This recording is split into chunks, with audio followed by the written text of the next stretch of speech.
Okay, let's watch this one about Thrawn. I know you guys wanted it, so there you go. Thrawn's back. Who was that blue guy? Grand Admiral Thrawn. Kiri Hart and I had played with the idea of putting Thrawn in Rebels for a while. Before I ever worked at Lucasfilm or ever imagined that I could work at Lucasfilm, I loved that trilogy, Heir to the Empire. I loved the character immediately. He was just so different. There was in particular a character that would always come up with us in story meetings, especially for our characters in the Empire, and that is Thrawn. Hey. So we have taken him and put him into Rebels. I am honored and floored and excited and scared all at the same time. For those who don't know, Thrawn was the major villain in the trilogy of novels written by Timothy Zahn. He's a Chiss, which is the blue-skinned human. Oh, we have a cool comment. Hey, I'm finally truly getting into Star Wars since being a casual fan since a kid. I can't wait to start watching the Clone Wars. Loving the content and seeing how deep story goes. Awesome, Avery. Yo, welcome back to Star Wars. Everyone give Avery a big welcome. Alien with glowing red eyes. The fact that now he was going to be realized in animation made a lot of people very excited. Hello, it's nice to meet you. She has a book to sign. Okay. When Heir to the Empire came out, I was still in high school in Kansas. My whole family, we had to drive 2 hours to go to a bookstore to get Heir to the Empire the day it came out. And then there was a big Cool. fight of who's going to get to read it first. I just soaked it up. I reread it like 1,000 times. Like, I actually stole it and brought it with me. My family doesn't have it anymore. So when Timothy Zahn came, he could sign it. But Holy shit, that's an original. it's, yeah, it has a big place in my heart. Yeah, I have the paperback, man. I want the actual hard copy. I don't like paperback books.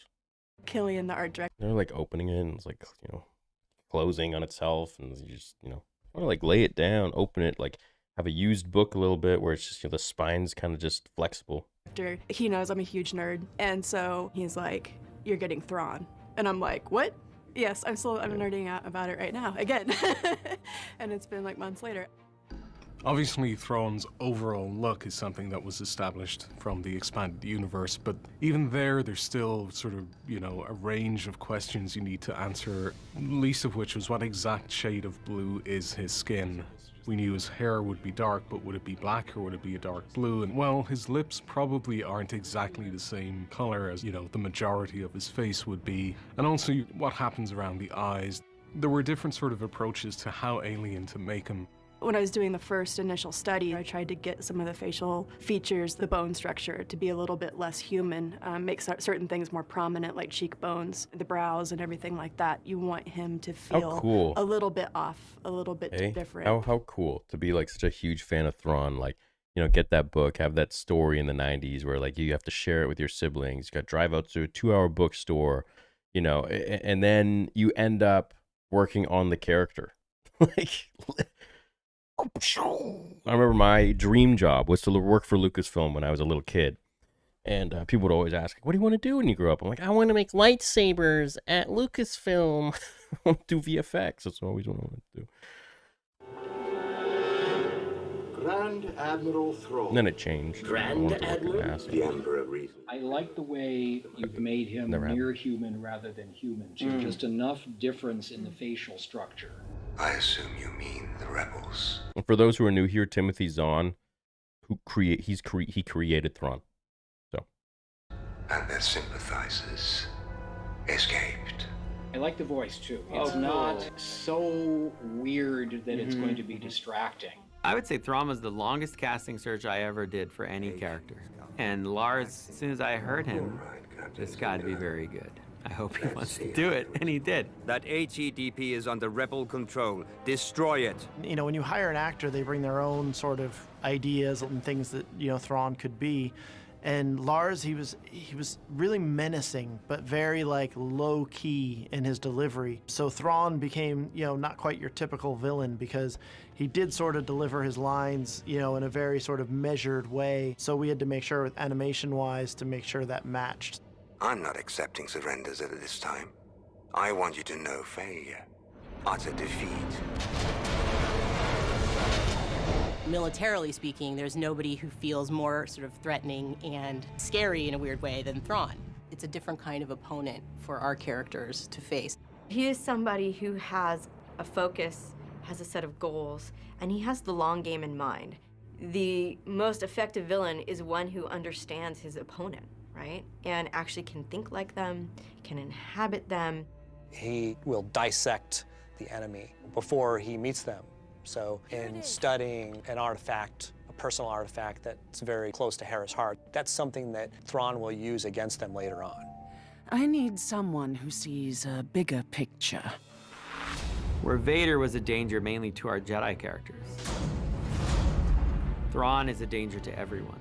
Dave always thought that he should be able to carry himself. He would study different fighting techniques. We would look at all kinds of different reference for that, from regular martial arts films and things. We even used Jason Bourne.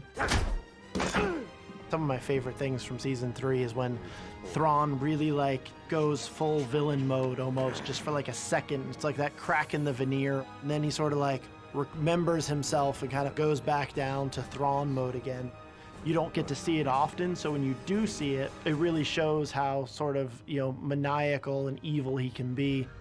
The rebels have won this battle, but the war will be ours. His victory at the end of the season is almost complete. The rebels are really starting over, and especially our Phoenix Squadron group. So in returning to Lothal, they're really going to have their hands full against Thrawn, who at this point will do whatever it takes to deal with this rebellion. My agent, Roch, will arrive shortly. Rook's character we really tried to preserve from the books. Non-human character, creepy, the way he moves. We really wanted to keep him more of a creature. So you'll constantly see him with his head down a little bit, eyes kind of squinted. You'll see Rook run on all fours. He's also sniffing quite a bit. So you'll see him almost like a feral animal, What is that? I don't know, and I don't think I want to know.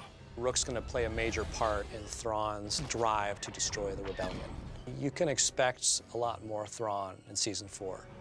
When you go into season 4, he's had incredible success, but one of the things that I think makes him so wise, I think he actually sees the value in our team, sees how clever they are, and really wants to best them. It's a little bit Sherlock and Moriarty in that way. For the main villain to carry over a season, Thrawn is the first one. So where do we go from here? And you'll find out. Cool, man.